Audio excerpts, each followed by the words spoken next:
Welcome to the Rise Up in Business podcast. I'm Tracy Myler Crane and I'm your host.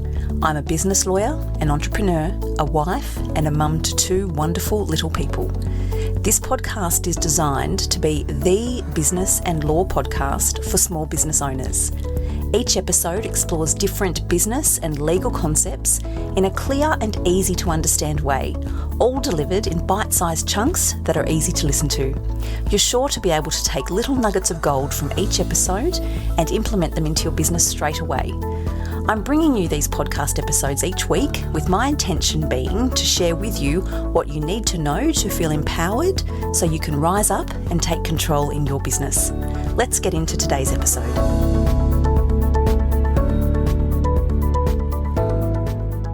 Hello everyone and welcome back to the podcast. Thank you for joining me for today's episode. Today I'm joined by my amazing bookkeeper, Lisa Turner of Accounted For You.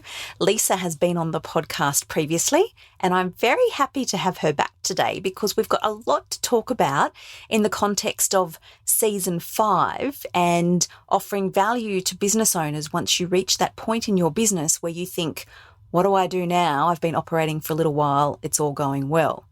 So let's dive in. Lisa, hello. Thank you for joining me. Hi, Tracy. Thank you so much for having me again. I'm so happy to be chatting with you. I had such amazing feedback from our episode last season together, and I'm so grateful that you've made time to join me for today's episode.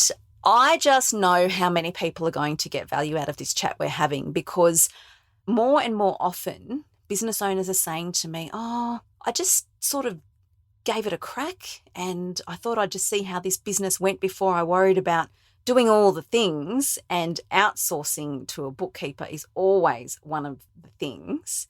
And so I wanted to get you on to share some of the things that you and I talk about when we're just chatting, the two of us, which I know that many people are going to find really valuable. So first of all, I know that you get people coming to you saying, I've been putting off outsourcing to a bookkeeper for so long. Why do you think that is? What is your sense and what are people sharing with you when they finally do reach out as to why it is they've held off for so long? Generally, they don't have the budget. They think that it's going to be insanely expensive because of how long it takes them. So they equate that time to how much I'm going to charge them. Whereas in fact, it's what I do all day, every day. I do it much quicker. I have some really great systems in place. And secondly, they just think it's their job to keep doing all those things. Sometimes they don't know that they need to outsource or that it will help them. Totally with you. And the cost is what you say. And I hear you when you say it's a budget issue because you're right. If you're not an expert, of course, it's going to take you longer. Bookkeeping is one of those things that I've heard people say either, I can't stand numbers, I'm not good at numbers, it all scares me, and therefore I'm going to outsource it. Or, it's really easy. How hard can it be? I'll just do it myself to save me some money. Or worse, I'll get my husband to do it or my partner to do it. And in my experience from the stories I've heard, that never ends well. What do you say to people when they say to you, I've been doing it this long myself because it's easy and I don't want to pay, or I get my husband to do it? It's a really tricky one, isn't it? And everyone has their own different stories behind why that is. Yes, they think it's cheaper, but are they really saving any money? They're spending so much time doing it. Honestly, though, the software packages all do an amazing job at advertising the software and how easy it is to use. And it really is. But one of my favorite sayings I love, bookkeeping is really easy if you don't know what you're doing and really complex if you do. So if you're finding it really easy, chances are you could be just clicking buttons and it's not going to the right place. Just because it's all gone from your software doesn't mean it's accurate or that you've done all the right things that you're supposed to do. In the early days, it might be fine and you've got your tax agent checking it and that's great. But as you're growing and doing more things and registering for GST, winging it is not a great plan. And hubby doing it, just because he's your partner doesn't mean he has the skills or knowledge to do it any better than you do. So on point. And in fact, a couple of clients that have sought my recommendation for a good bookkeeper and a good accountant, they have been the ones that have said to me that they had their husband doing it. I don't know whether there were any issues in what they were doing in the software, but the pressures on the relationship and the time at home. The stress, yes. It adds to it. That was their deal breaker, if you like, when they decided to outsource professionally. Tell me, when you are labouring under a misapprehension, as you've said, so I'm a small business owner, I'm running the business, I'm doing my bookkeeping myself because it's really easy, and I think everything's fine because I'm clicking all the buttons and there's been no issues. What can the lag be, in your experience, between thinking everything's okay and then realising that, in fact, it's not? It can actually take us 3-4 times longer to fix it all if you've been doing it all wrong in the past. If there's transactions missing because your bank feed wasn't working, you've got a sales platform, you weren't capturing the fees, you had a separate bank account that was missing, there's 700 expenses missing. It's so much easier to just capture it all and get it right from the start. It's invaluable to be set up and doing it the right way. It's the classic though, isn't it? We don't know what we don't know. That's what happens. They think it's all good because they don't know what else they need to be looking for and adding in. And I'll get there and go, there's no insurance, there's no bank fees, you forgot your Stripe feed, there's all this income missing. And because it's what we do and we specialize in certain areas, we instantly know which things to look for and make sure they're all included. So if somebody is doing their bookkeeping themselves and they've reached that point, which is what this season of the podcast is focusing on. It's focusing on those business owners who have reached the point where they say, okay, my business is now doing well, better than I thought. I've been running this for a couple of years. Yes, I'm a sole trader because, people just often stick with a sole trader because they think it's easier. I'll just see if it's going to work. I'll see if this is going to turn into something where I'm going to draw a salary, if it's going to be profitable. But they've reached the turning point, and I find that's the point where people come up and take a breath and say, okay, now I've got some budget. I've got some time. I've got some budget. The business is growing and I need to outsource. And they're thinking about outsourcing to a bookkeeper. So if that's where a business owner is sitting right now and they're thinking about outsourcing to a bookkeeper, what do you say to those people when they're going to start reaching out to a bookkeeper? What do they ask? How do they know if the bookkeeper is going to be for them? What is your advice, or what are your tips for business owners in that position, which is really common when they're about to reach out to a bookkeeper? So firstly, they need to ask, is it a BAS agent or a tax agent? Because there's a lot of people out there that say, I'm a bookkeeper and I can do your bookkeeping, but they're not registered. So they're not going to be up with all the current legislation, how things need to be done. You don't get any safe harbour because you're not lodging through an agent. Next, you need to have a good chat with them about their processes and see what they actually do. Does that fit in with your business? Does that work for you? Do they know your industry? Another thing I get people to ask, who's going to do your bookkeeping? Is it them? Do they have a team?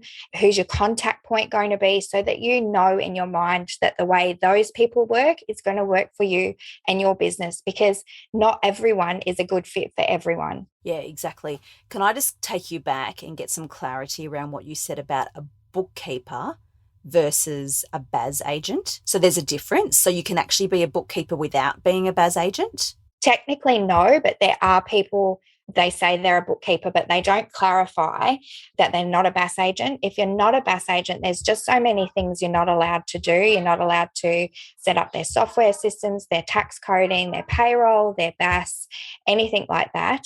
If they are a bookkeeper, and they are legitimate ones, if you're not registered for GST, you can use them because they don't need to have any knowledge. But in my experience, if they don't know how to do proper bookkeeping, just because you're not registered for GST, are they still going to do your things right and let you know when to register?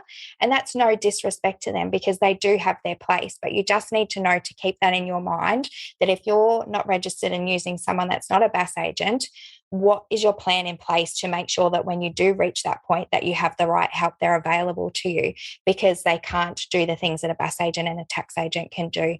They can have supervised work, but they have to be upfront with you on that. So always ask the question so that you can just decide what's best for where you're at. So a bookkeeper who is a BAS agent is somebody who is able to lodge your BAS.